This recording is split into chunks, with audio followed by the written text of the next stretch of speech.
Hi everyone, welcome back to our channel. నేను మీ mini mother diaries. ఈరోజు మన ఛానల్లో వచ్చేసి ది బెస్ట్ రెసిపీ. అన్ని బెస్ట్ రెసిపీసే. ఏదైనా వీడియో ఓపెన్ చేసి చూస్తేనే తెలిసిద్ది అది వీడియో బెస్టా కాదా అనేది. సో టైటిల్ చూసే మీకు అర్థమయ్యి ఉండిద్ది. మీ రాత్రి మిగిలిపోయిన అన్నంతో రాగి పిండి వేసి ఇలా బ్రేక్ఫాస్ట్ చేసి పిల్లలకు కానీ పెద్దలకు కానీ ఎవరికైనా పెట్టామంటే చాలా అంటే చాలా హెల్దీ అనమాట. ఉపాసన గారే అన్నారు డైలీ రాగితోటి ఏదో ఒక రెసిపీ తినాలి అని. సో ఆ రెసిపీ ఏంటో చూసేద్దాం. ఫస్ట్ ఒక బౌల్ తీసుకొని అందులోకి 1 టేబుల్ స్పూన్ క్యారెట్ తురుము సన్నగా ఇలా తురుముకోవాలన్నమాట.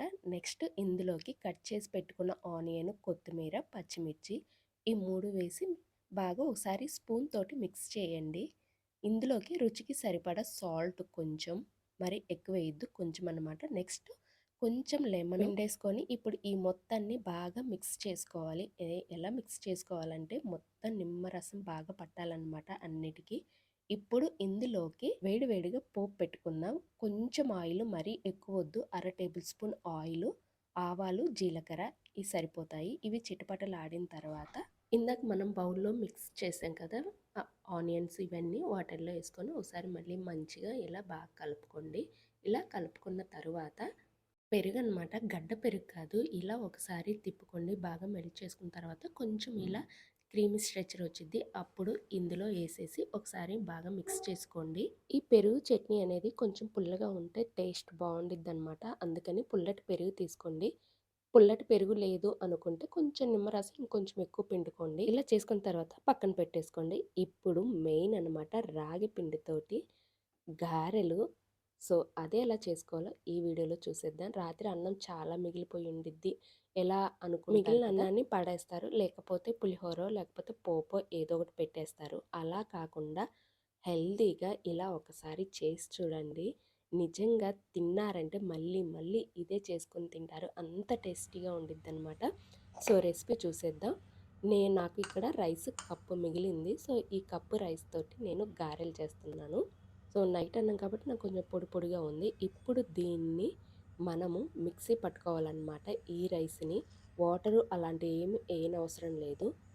ఓన్లీ రైస్ మిక్సీలో వేసి తిప్పేయడమే ఫోర్స్గా. సో ఇప్పుడు ఈ రైస్ని మిక్సీ జార్లో వేసేసి మూత పెట్టేసి ఫోర్స్గా అలా తిప్పి ఇలా వదిలేస్తే చాలు, మెత్తగా అయిపోద్ది అనమాట.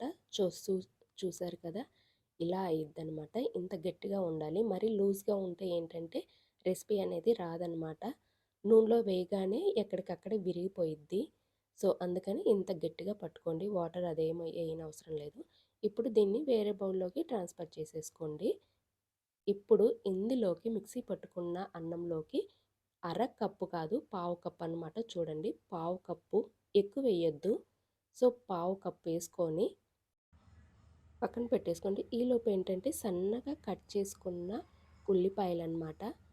ఎంత సన్నగా ఉంటే అంత సన్నగా కట్ చేసుకోండి. నెక్స్ట్ ఇందులోకి స్పైసీకి తగ్గట్టు పచ్చిమిర్చి, ఇక్కడ 1 స్పూన్ జీలకర్ర వేయాలి, టేస్ట్ బాగుండిద్ది. ఇప్పుడు 1/2 టేబుల్ స్పూను సాల్ట్ అనమాట.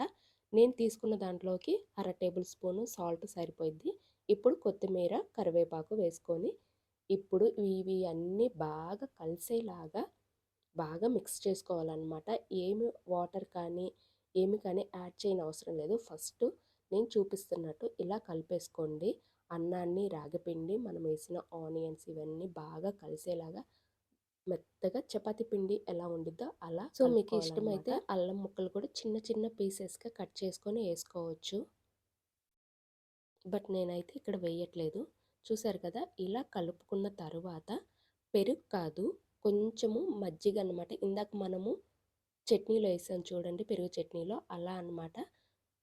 క్రీమీ స్ట్రెచర్లో ఉన్నప్పుడు కొంచెం మరీ ఎక్కువ వేయకూడదు, చూసుకుంటూ వేసుకోవాలి. నేను కప్పు రైస్కి నాకు 2 టేబుల్ స్పూన్ పెరుగు అయితే సరిపోయిద్ది అనమాట. అది కూడా గట్టిగా కాకుండా కొంచెం లూజ్గా తీసుకుంటాం కదా క్రీమీ స్ట్రెచర్గా, ఆ పెరుగు అయితే నాకు 2 టేబుల్ స్పూన్ సరిపోయింది.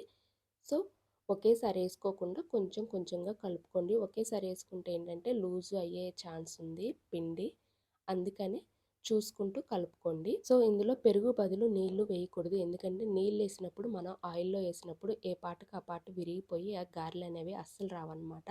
సో పెరుగు అనేది కంపల్సరీ. చూసారు కదా! పిండి అనేది గారెపిండిలాగా ఉండాలనమాట. ఇప్పుడు ఆయిల్ పెట్టుకొని ఆయిల్ బాగా హీట్ అయిందో లేదో చెక్ చేసుకోండి. ఇలా ఏంటంటే మీడియంగా ఆయిలు హీట్ అయింది అనుకుంటే ఎయకండి. ఆయిల్ బాగా హీట్ అవ్వాలి. సో, ఇప్పుడేంటంటే చేతికి ఆయిల్ రాసుకోవాలి. ఓన్లీ ఆయిలే. వాటర్ మాత్రం అస్సలు స్ప్రెడ్ చేసుకోకండి. ఇలా గారెల్లాగా ఒత్తుకోండి నేను చూపిస్తున్నట్టు.